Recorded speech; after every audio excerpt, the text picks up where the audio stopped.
Welcome to the Purpose and Profit Club podcast for nonprofit leaders, mission-driven creatives, and social entrepreneurs. Get ready to stop dreaming and start doing. Here, ideas become action.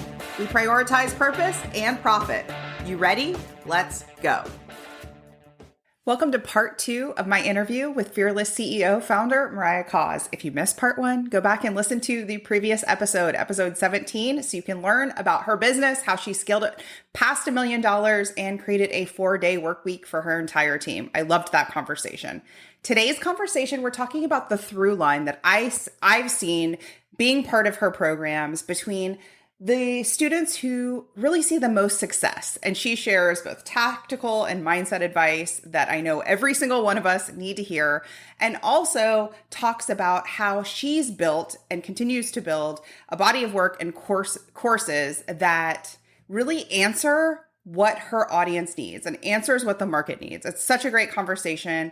Please take a moment to rate and review this podcast. It means the world to me as we're growing the Purpose and Profit Club community. Okay, let's dive in. So we're going to switch gears. And I will tell you something like I observed just knowing you, being a part of your programs. And I'm curious if you know this about yourself, which is... Oh, I'm excited to learn. Okay. So as you created new offerings, so even now, Profit Architecture, right? Yep. Is coming out. I noticed the way that you talk about both your programs that are in existence and the things that you're got coming down the pipeline, even just the 4-day work week where you're just these are things we're trying. You have a self-belief that not a lot of entrepreneurs have, meaning you're you come from the place and you're maybe I do, maybe I don't know, that you're this is going to work. This is going to work. And especially on the client facing, I've noticed where you're this is going to be a game changer for our clients. This is going to work for our clients.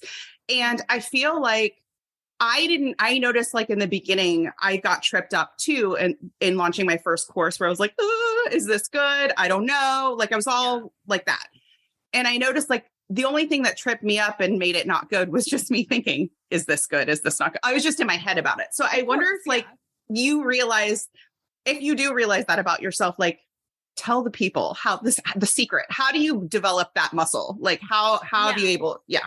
It definitely comes from years and years and years of so yes, I do acknowledge that I have an irrational level of self-belief, and I've been described as relentlessly optimistic, irrationally optimistic.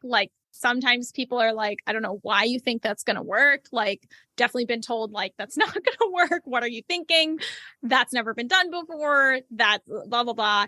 And so I don't know where it comes from. I wish I could give it to other people. If I could transfer that to other people, that'd be the number one best life skill. You do that in your programs. I will say you do hold the space for, I will say whether it was me or another participant just being you could feel they're I don't know. You do hold the space where you're I fucking know. Go put it out there. It's going to happen. Give it to other people. Yes, I'm if you don't know it for yourself, you can borrow my belief in you right now and go for it. And I do try to do that. I do definitely want to I guess cultivate that in other people. But it honestly I wish there was a shortcut, but I think it does come from years and years and years of you win some and you lose some. And so for years and years and years, it's you have failures, you have flops, but you also have some big hits and you also have. And so over the years, it's you kind of learn for me, it's a feeling. It's oh, I have this tingly feeling that the right thing is happening at the right time and it's going to match up. And I can feel the energy of this. I can feel that the people are it's always coinciding with people are asking me a lot of questions. And that's the other thing is I sometimes know things are going to be a hit because I'm not just pulling an idea out of a hat or something. I'm creating stuff that people have asked for, or people have asked me about, or people I can feel it where it's hey, we're getting tons of questions about XYZ. Let's create something that meets the market there. And when there's those two components, and then the component of me being excited about it, I think the biggest thing for people's sales and marketing and getting, the success of that is your enthusiasm. That's and right. It has to be genuine. You can't fake it. You can't just pretend. You have to genuinely be super, super excited about it and believe in what you're creating. And so it definitely comes from years and years and years of experience and wisdom and like just actually living through it to the point where I can be like, yeah, I have a pretty good sense that this is going to like, I don't know. I feel like especially with profit architecture, like one of the big things is, we don't have this is a big change for us in how we're running programs. No Zoom calls, no calls at all. We're just having a private podcast feed where there will be Q&A and that's a private podcast feed for just the clients where I'll answer questions that way instead of on Zoom calls. And that was something I needed to do because of my energy, some health stuff going on, all these different reasons. And after the last 3 years, I was like, the Zoom fatigue and like the screen sensitivity is so real. Like, I don't know about, I know a lot of people are having like issues with their eyes even, and like not able to look at screens as much. And there's just so much Zoom fatigue that I was like, for my personal reasons and for everyone else's health and safety, we need to not be on Zoom calls anymore as much. And so that felt like this thing where I was like, this is really aligned for me and where I'm at right now in my life and business.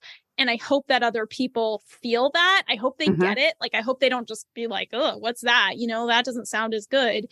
And it's been so interesting since we announced that shift. So many people have been messaging me being like, this was like the permission that I needed to go asynchronous in my business. And this is like such a good idea. I'm going to do this in my program. Or like, wow, I needed to see this modeled because we all get so stuck in like, well, that's exactly what's going through my head. This is how it has to be. This is how it is. A coaching program. It's a course. And then you have a weekly call and then you have this, and that's what it has to look like. And I was just like, that doesn't work for me this year. So like my schedule is really unpredictable. My energy is totally unpredictable. What am I going to be able to stick to? What am I actually going to be able to commit to and do?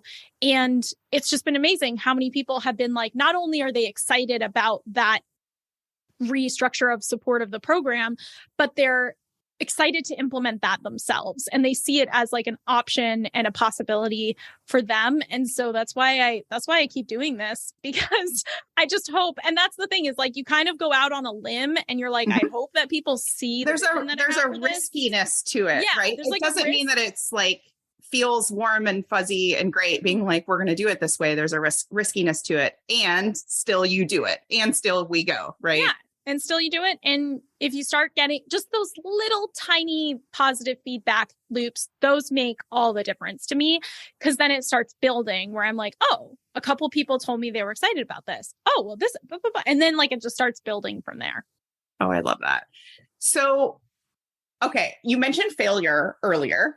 So talk to me about maybe earlier on in your business when things didn't go your way and you know that low feeling. Like, I feel like I've gotten pretty good at processing that, where like the first time I didn't get the amount of course signups or whatever, like it felt catastrophic, right? Yeah. And now I'm like, I just am like, oh, well, what do I need to tweak? Like, it just doesn't feel, but like, yeah, exactly. So for somebody that's newer, who is like, I think some of the immediate thoughts I think about some of my clients and the consultants in my world are like, they want to burn the whole thing down. This doesn't work, right? Of just like, of that initial, not meeting that initial goal, or just not having something land the way that they wanted to. So how do you handle failure, or how did you kind of way back in the day?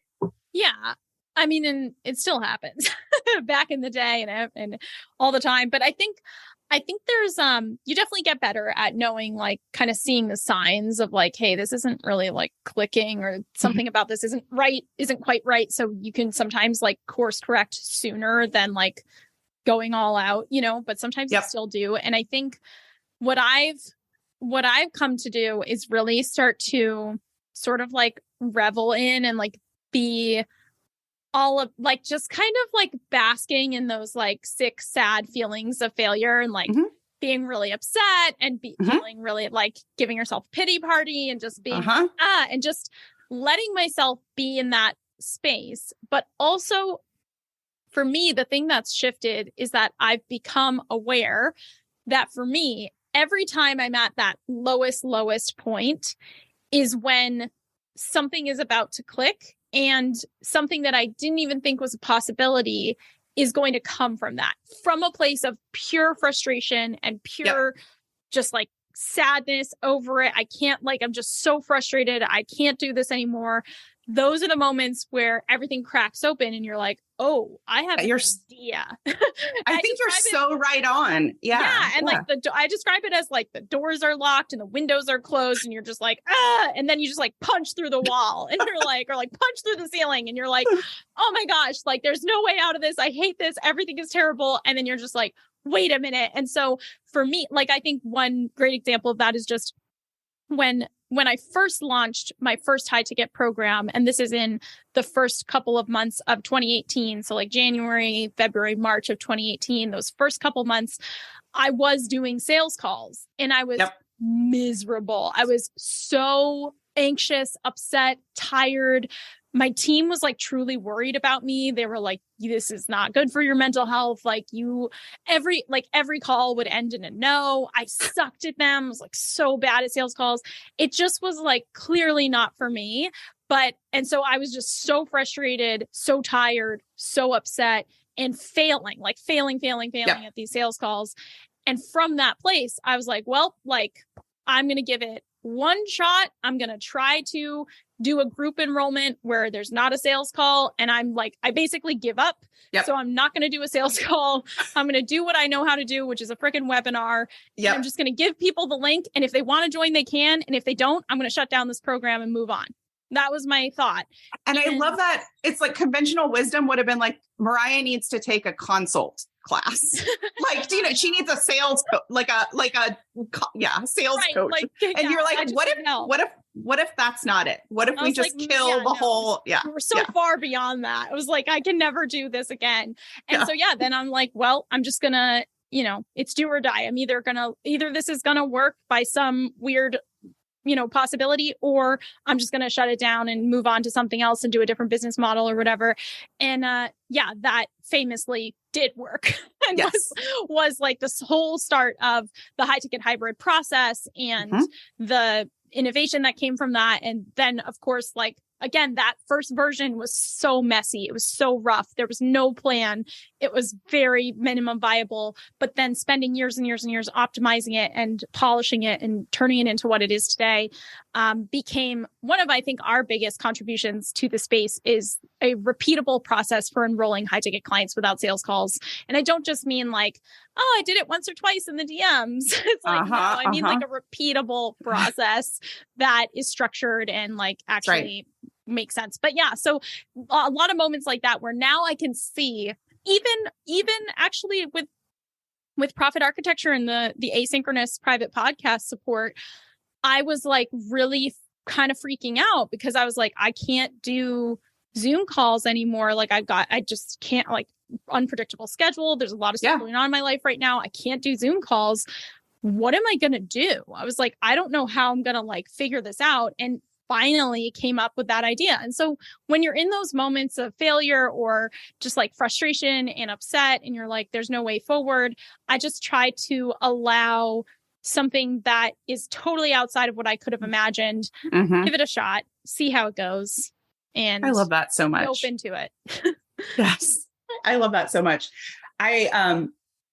When you were talking, it reminded me, I recently did this like low ticket workshop series. And on the back end, I put together like a little tripwire and I was really bummed. I was like, no one bought. And I spent like several weeks just being like a little bit like, not boohoo, but I was like, that just sucks. Yeah. And it wasn't until yesterday that I was like, let me just check the fucking pages and see if, guess what? It just wasn't linked. Like there was they never saw it. And it was I'm so glad though. Like, I'm so glad because it's like, but it was such a good example of like, instead of just in that moment being like, the whole thing was a fail. Right. Being like, everyone hates you and they don't like your content and they don't want to buy from you. I should just quit. Yeah. Right. I'm just like, are my pages linked together? No. Literally. Yeah. Facts, not feelings. facts, not feelings. And that's, I mean, like feelings matter, but when it comes to stuff like that, I've had so many people, I can't tell you the amount of times people have been like, no one's bought during my launch. And I look at their checkout page and it doesn't work. I'm like, your buy now button, it doesn't link to anything. It doesn't do anything. That's right. Did you even look? Like something you're like, no, I was too busy feeling terrible. Like, did you even look? Like, did you even try? It's so funny. I don't know what to say. But yeah, I mean, like that's definitely happened where it's like you think the tripwire, the thing, the whatever upsell is set up, and then you're like, wait, this page is redirecting? Like, what is happening? Yes. That's so funny. Okay. One thing I want to ask you, so two final questions. Second to last one is, having taught now hundreds or thousands of students in your courses and programs, what do you feel like is the through line of the most successful ones? The ones that are like, they take the strategy, they take what you give them, the program, and they like do the damn thing. And then they do the damn thing again. Like, what's the through line? What do they have in common? Really good question. I mean, like we always put stuff together. Like, obviously they have like a kind of like experimental mindset where they're just open to learning the lesson. Like you're open to doing it, and you're not only doing it that, oh, this will only be worth it if I get X result. You're doing it because you love to do it. You would want to do it anyway. Like a lot of our people who are successful, it's like they're launching programs or courses that they feel this like compulsion that like this needs to exist. This is something I'm really passionate about.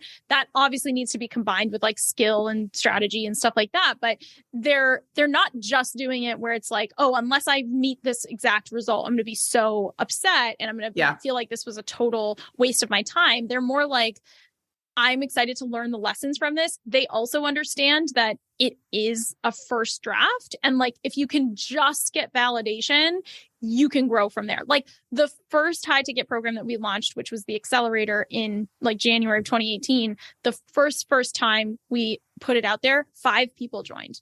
And that was a lot less money than I was used to making in my launches of my courses. So it would have been easy for me to be like, why am I doing this? But I was like, that's the validation. That's the seed. That's the first beginning stage of what this could become in the future. And so I think successful people do kind of understand that. But also there's just, I don't know. I also feel like the other thing that's just really practical is that people understand that audience building and list building and like from a practical perspective, I'm glad you said like that. People who don't, the people who are successful, they never stop with lead generation, and they understand that the underlying structure of their entire business is essential. Like you have to get leads and you have to get traffic and you have to get subscribers or whatever it is. Like it might be for you, depending on your program, it might be applications, it might be subscribers, it might be opt-ins, it might be traffic,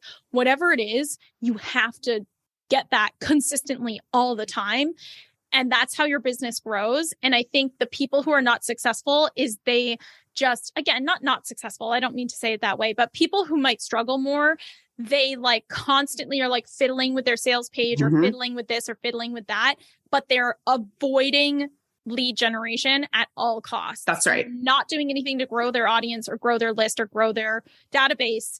And that is definitely something we see where I'm just like, if you keep ignoring, like you just keep doing the stuff over here, but like you're, I call that like passive action, and you're like tweaking like something to death. Procrasti-action or something. Yeah. You're like branding or writing or whatever.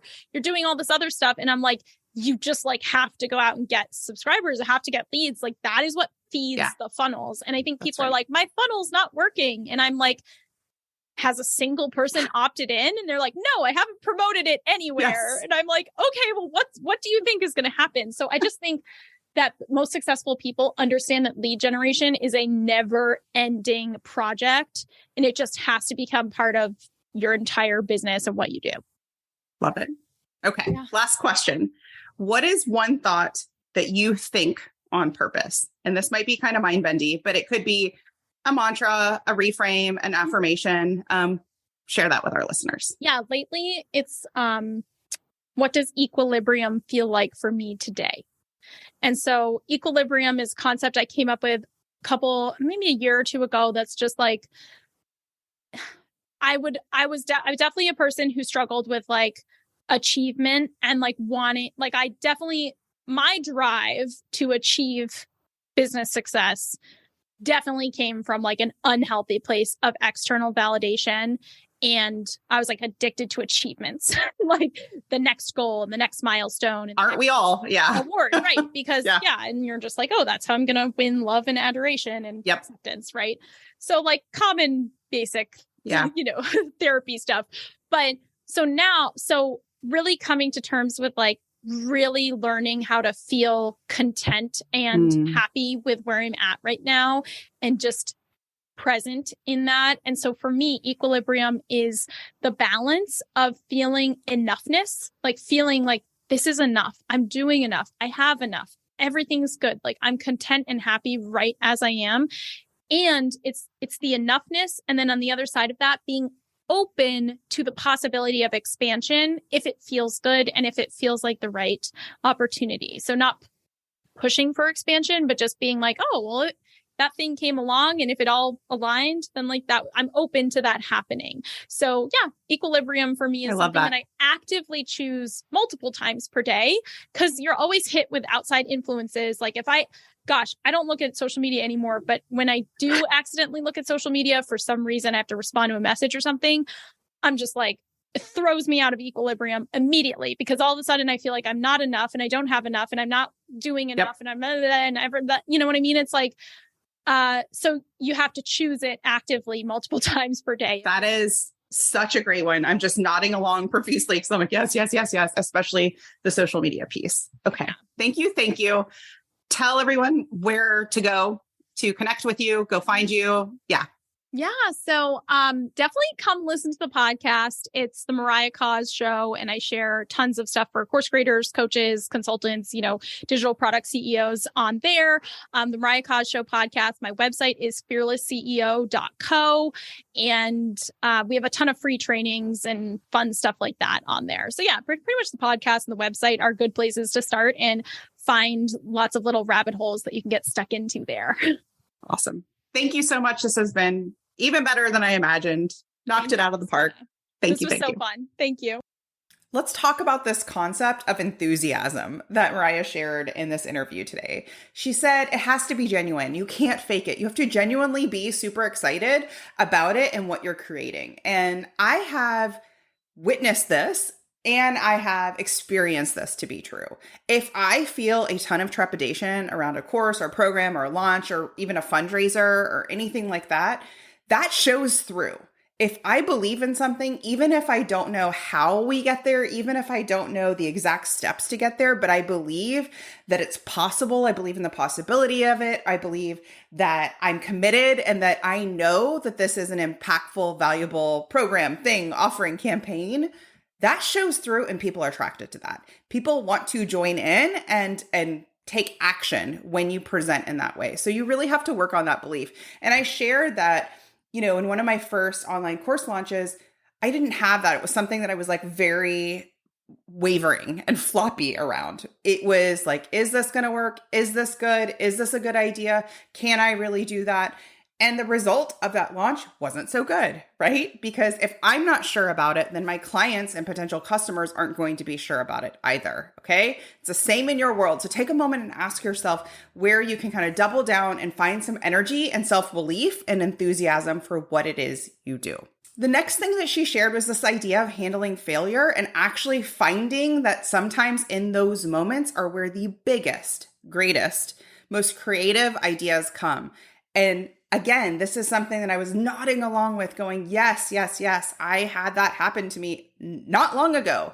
I created a brand new program, a brand new email marketing program on the heels of something not going how I thought it would, on a campaign not going how I thought it would. It was like through that kind of icky, sticky emotion and disappointment, it was like huge light bulb moment. And all of a sudden I hit major flow and was able to create a program, build out a minimum viable sales page and do it. And now I'm on the other side of this, and it has literally transformed organizations and founders going through this program. It's been amazing. It's been so fun. And it's like, I don't know that I would have harness that idea. It's something that I had been percolating around on. It was creating this email course, but I don't know that I would have done it if not for like that low to like kind of give me a kick in the pants. We've got to take a moment and we have to talk about lead gen.